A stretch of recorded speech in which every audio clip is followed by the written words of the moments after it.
வணக்கம். நிகழ்ச்சி மூலமாக உங்களை சந்திப்பதில் பெருமகிழ்ச்சி அடைகிறேன். வாழ்க்கையில் வெற்றி பயன் நோக்கி பயணி சென்று கொண்டிருக்கிறீர்கள். இந்த பயன்கள் நிச்சயமாக வெற்றி பெற என் அன்பின் வாழ்த்துக்கள். நீங்கள் நல்லா இருப்பீங்க. இப்போ இருக்கிறத விட அதிகமாகும்படி 1000 மடங்கு அதிகமாகும்படி நம்ம சேனைகள் கர்த்தர் தாமே அவர் சொன்னபடியே உங்களை ஆசீர்வதித்து உயர்த்துவாராங்க. நல்லா கவனிச்சுப்பார்கள்.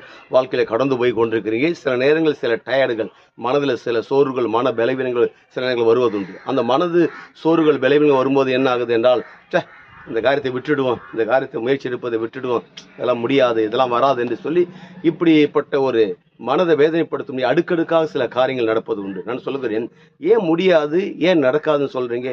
நல்லா கவனிச்சுப்பாங்க. வெளியே இருக்கிற சூழ்நிலைகள், பொருளாதார நெருக்கடிகளை வைத்துக்கொண்டு ஒன்று, இரண்டாவது உங்களுடைய சரீரத்தில் இருக்கிற பலவீனத்தை வைத்துக்கொண்டோ, மூன்றாவது உங்களை சுற்றி இருக்கிற சில மனுஷர்களை கைவிடப்பட்டதோ, அல்லது உங்களுக்கு நம்பிக்கை துரோகம் பண்ணிக்கலாம், உங்களை விட்டுட்டு இருக்கலாம், உங்களை நடுத்தலோடு விட்டுட்டு இருக்கலாம், உங்களை விட்டு தூரமாக விலகி இருக்கலாம். இப்படிப்பட்ட சூழலாம் பார்த்துக்கிட்டு எல்லாமே முடியாதுன்னு சொல்லி அப்படி எண்ணாதீங்க. உங்களால் முடியும்.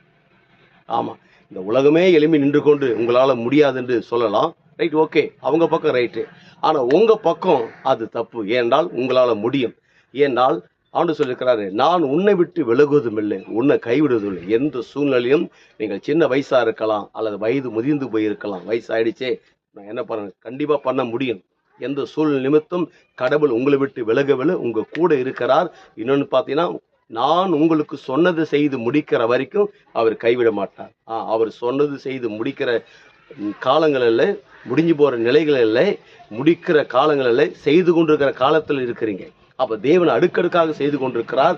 அவர் செய்து முடிக்கிற வரைக்கும் உங்களை ஒருபோதும் கைவிட மாட்டார். கைவிடப்படும் என்ற வார்த்தை அவருடைய அகராதிலே கிடையாது. கர்த்தர் உங்கள் கூட இருக்கிறார் என்ற அந்த நிறைவு உங்களுக்குள்ளே இருக்கும். அது எப்படி உண்டாகும் என்றால், ஒரு அறிவு, என்னை பலப்படுத்தும் கிறிஸ்தினால் எல்லாவற்றையும் செய்ய எனக்கு பலன் உண்டு என்ற அந்த மனநிலை உண்டாகும். உங்களை ஒவ்வொரு நாளும் இந்த வார்த்தையின் மூலமாக கர்த்தர் உங்களை பலப்படுத்தி கொண்டிருக்கிறார். உங்களால் முடியும், உன்னால் முடியும், ட்ரை பண்ணு, சோர்ந்து போகாதே, எலும்பு, ட்ரை பண்ணு, ஓடு என்று சொல்லி ஆண்டவர் இந்த காலவேளை உங்களை உற்சாகப்படுத்தி கொண்டிருக்கிறார். அப்படி செய்து பாருங்க, சிந்தித்து பாருங்க, விசுவாசித்து பாருங்க.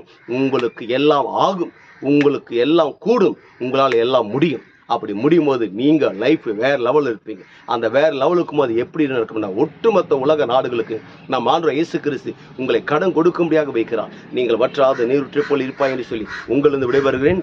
உங்கள் நண்பன் ரவி, பெரியபாளையம்.